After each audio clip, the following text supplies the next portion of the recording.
నేను నీ కన్న తల్లిని కాదు. You're adopted.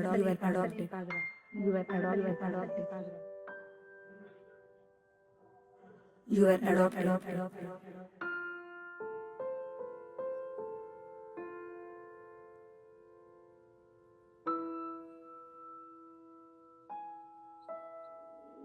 ఇదేనా? బ్రాతలు ఇచ్చిన అడ్రస్ అయితే ఇదే. వెళ్ళు.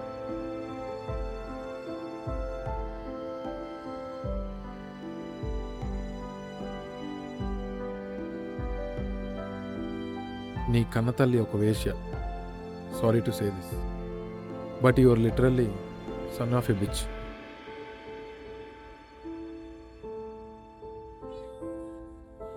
అయినా అమ్మంటే వచ్చే ఫస్ట్ ఎమోషన్ లవ్, రెస్పెక్ట్. కానీ నాకు ఇప్పుడు ఈమె మీద ఉంది కోపం.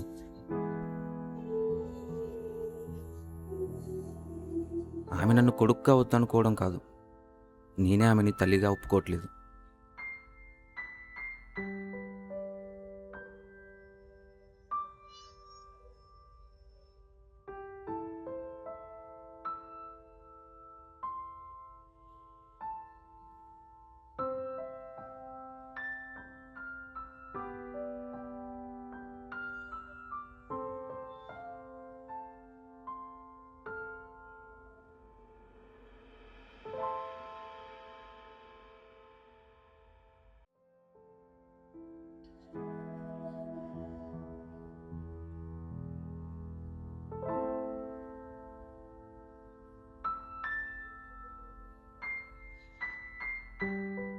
నిన్నటి వరకు ఆమె మీద కోపం ఉండేది, ఇప్పుడు జాలేస్తుంది అంతే.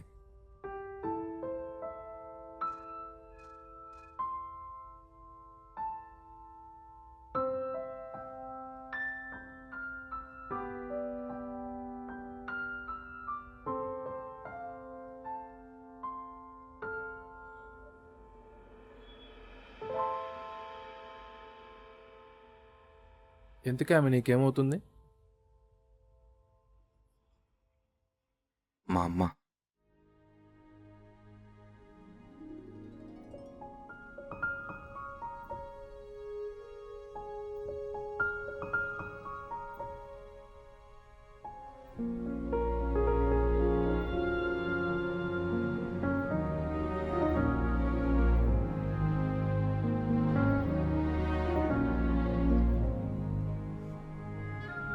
నల్లని రూపం, తెల్లని మనసు, చిత్రలేఖనం, సంగీతం, నాట్యం, ఇన్ని కళలో ఉన్న కాలమామని వేశ్యగా మార్చింది.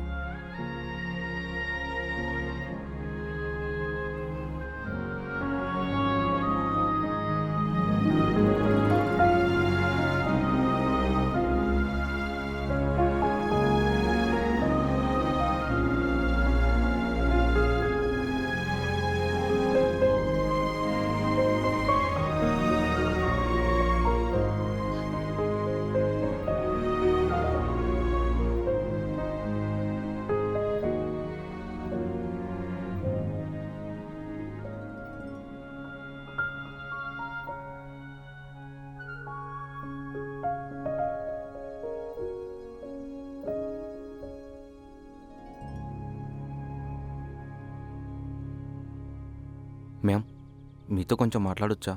సరోజిని పంపింది మిమ్మల్నేనా బాబు? అవును మ్యామ్. పద, అలా కూర్చుందాం.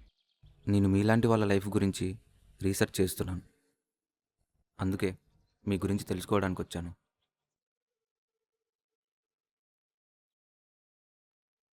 అయినా నా జీవితంలో ఏముంది తెలుసుకోవడానికి? అయ్యో, మీరు జీవితం మొత్తం పోరాడుతూనే ఉన్నారు, అది చాలదా మ్యామ్?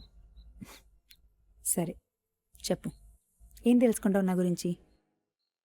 అన్నిటికంటే ముందు చాలా ముఖ్యమైంది, ఇప్పుడు మీరు ఎలా ఉన్నారు?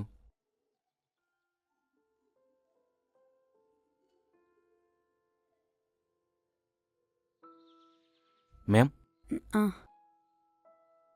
చాలా రోజులైందయ్యా ప్రశ్న విని. ఏం చెప్పాలో కూడా తెలియట్లేదు. ప్రాణాలతో ఉన్నాను, ఇది మాత్రం చెప్పగలను. మ్యామ్, మీ గురించి తెలుసుకునే కొద్దీ నాకు డౌట్ వచ్చింది మ్యామ్. మీతో పనిచేస్తున్న ఆడవాళ్ళందరినీ మీరు ఇన్ఫ్లుయెన్స్ చేయగలుగుతున్నారు కదా, అలాంటప్పుడు మీరందరూ కలిసి వాళ్ళ మీద పోరాడడానికి ప్రయత్నించలేకపోయారా? రాత్రుళ్ళు చీకట్లో ఒక్కళ్ళమే ఉన్నప్పుడు ఉండే ధైర్యం ఉదయం వెలుగులో అందరి ముందు ఉండదు. అవన్నీ జరగవు. మీరేమనుకోనంటే మిమ్మల్ని పర్సనల్ క్వశ్చన్ అడగొచ్చా? అడుగు బాబు. మీకు నిజంగానే మీ కొడుకు తండ్రి ఎవరో తెలీదా? లేదు. ఇన్నేళ్ళయింది కదా, ఇప్పుడు మీ కొడుకు నిజంగానే గుర్తున్నాడా? కడుపుతో ఉన్నారని తెలియగానే ఎందుకు చంపుకోలేదు? ఒకవేళ నిజంగానే మీరు ప్రేమించుంటే అంత సులువుగా అలా ఎలా వదిలేసుకోగలిగారు? నిజమే. మా వృత్తిలో కడుపొస్తే తీయించేసుకుంటారు. కానీ నేను తీయించుకోలేదంటే అది నా స్వార్థమే. ఈ లోకంలో నాకు ఒక తోడుంటుందని ఆశపడ్డాను. ఒక డాక్టర్కి డబ్బులిచ్చి మగ ఆడ అని తెలుసుకున్నాను. ఎందుకంటే ఈ చోట ఆడపిల్లలకి జన్మ ఇవ్వకూడదు. మగపిల్లాడని తెలిసింది. ఎక్కడో చిన్న వెలుగు కనిపించింది. అప్పుడు 25 ఏళ్ల క్రితం రాత్రి, నిండు పౌర్ణమి, వర్షంలో, పుష్యమీ నక్షత్రం మాఘమాసంలో 30 అంగుళాల పొడుగు, 2.5 కిలోల బరువుతో పుట్టాడు నా కొడుకు. గొప్పగా చూసుకుందామనుకున్నా. ఆ చెరసాలలో పుట్టిన నా రాజుకి నేను పెట్టుకున్న పేరు కృష్ణ.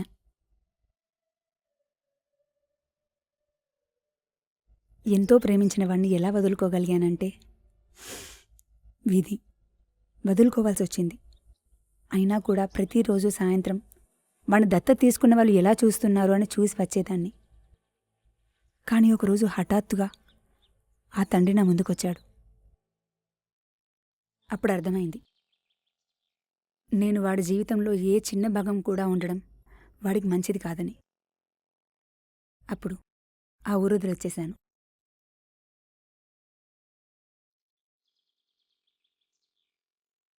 వయసు పెరిగే కొద్దీ వాడి ముఖాన్ని మర్చిపోతున్నానేమో గాని సంవత్సరం వాడిని పెంచిన నాటి స్పర్శ మాత్రం ఎప్పటికీ మర్చిపోను. ఎంతమంది నా ఒంటిని తాకినా నా కొడుకు స్పర్శ మాత్రం ఎప్పటికీ మర్చిపోలేను.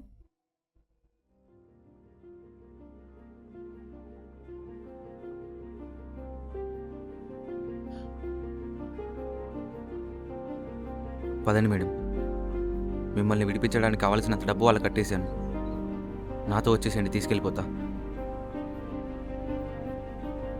నా జీవితం ఇక్కడే. కానీ డబ్బు కట్టాను అంటున్నావు కాబట్టి చెప్తున్నాను. రోజుకి ఎంతోమందిని వ్యవస్థలోకి దించుతున్నారు. కావాలంటే వాళ్ళలో ఏ ఒక్కనైనా తీసుకెళ్ళి కాపాడు. మ్యామ్, అది ఏ నేనేదో త్యాగం చేసి చెప్తున్నాను అనుకోకు. వచ్చిన కొత్తల్లో ఎవరైనా ఇప్పుడు నువ్వన్నట్టు నన్ను కాపాడితే బాగుండు అని చూసేదాన్ని. కానీ ఇప్పుడు ఇన్నాళ్ళ తర్వాత వీళ్ళే నా కుటుంబం. నా కష్టం, సుఖం, మంచి, చెడు ఈ 20 ఏళ్లుగా ఈ ఆడలతోనే పంచుకుంటున్నాను. ఇప్పుడు వీళ్ళందరినీ వదులుకొని సమాజంలోకి వచ్చి ఏం చేస్తాను? ఎవరూ నాకు పని ఇవ్వరు, ఉండడానికి ఇల్లు ఇవ్వరు, తాగడానికి నీళ్ళు ఇవ్వరు, కనీసం 2 నిమిషాలు గౌరవంగా కూడా మాట్లాడరు. అందుకే నా అనుకునే ఈ ఆడవాళ్ళతోనే ఉండిపోతాను.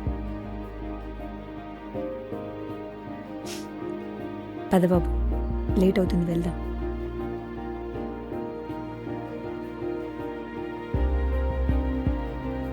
నువ్వు వెళ్ళు బాబు, నేను గోశాలకు వెళ్ళొస్తాను.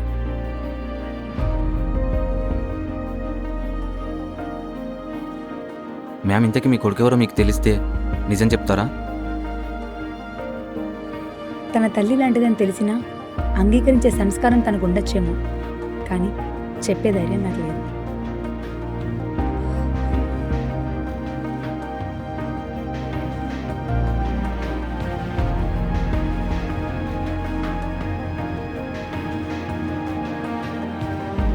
అందరూ మిమ్మల్ని సిల్క్ సిల్క్ అని పిలుస్తారు. ఇంతకీ మీ అసలు పేరేంటి?